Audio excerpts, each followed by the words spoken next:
Hello, this is State Representative Rob Martwick coming to you from our state capitol here in Springfield, Illinois with my weekly update for the week ending April 15th, 2016. It was an interesting week here in Springfield. We had a full 5 days down here.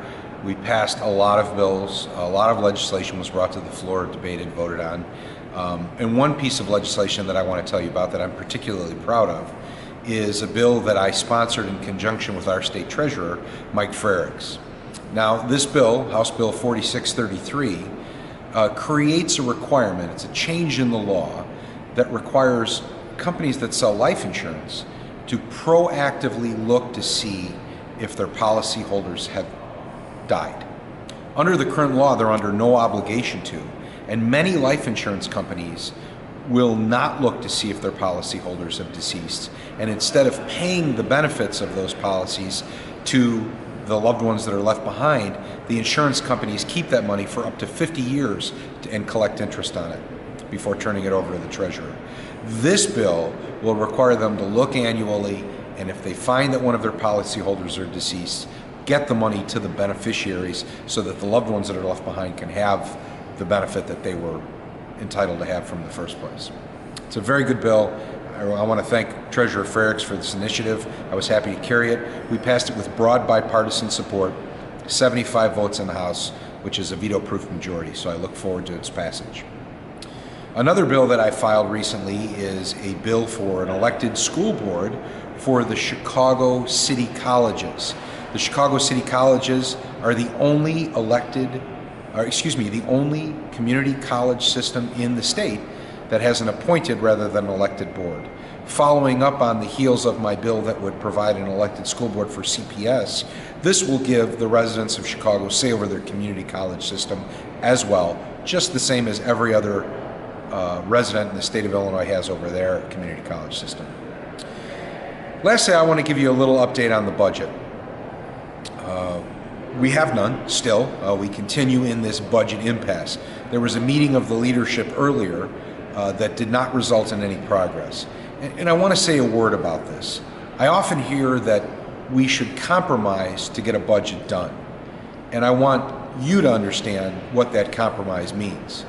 Now, the governor has admitted that our budget cannot be closed with the current revenues that we have. In fact, he proposed a budget that eliminates funding for AP education, eliminates Meals on Wheels, and devastates in-home care for senior citizens and people with disabilities, amongst so many other heartless, cruel, and really senseless cuts. And yet, even with those cuts, his budget is $6 billion short. So the only answer to the budget is to start talking about revenue and how we fix this problem. Yet the governor refuses to talk to us unless we pass his political agenda, which includes gutting the ability of unions to operate in Illinois.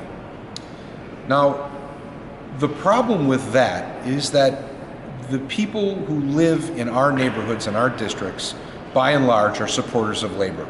It's one of the reasons that I was elected. I have been a strong supporter of labor from the beginning. So when the governor suggests that I should compromise, the compromise that he asks me to make is turning my back on the people who elected me. And that is not a fair point of compromise. Compromise is about agreeing to something that you can agree to. It's not about forcing someone to agree to something that they cannot. For perspective, I want you to understand that we have made no demands of the governor. We have not asked him to adopt any policies that go against his core values. We've only asked him to sit down and discuss the financial condition of the state and find a fiscal, mathematical solution to our problems so we can keep the state running and provide services for our constituents. As of today, he refuses to do that. We will keep working. I assure you, I will keep working. I will keep working on plans and ideas, and I will keep presenting those plans to the leadership, and hopefully at some point the governor will decide to join us in fixing the state of Illinois. If you have comments, questions, concerns, and especially ideas, I welcome them. I invite you to reach out and email me or contact me at my office. The information's here on my website. Thank you very much. I look forward to seeing you in the district.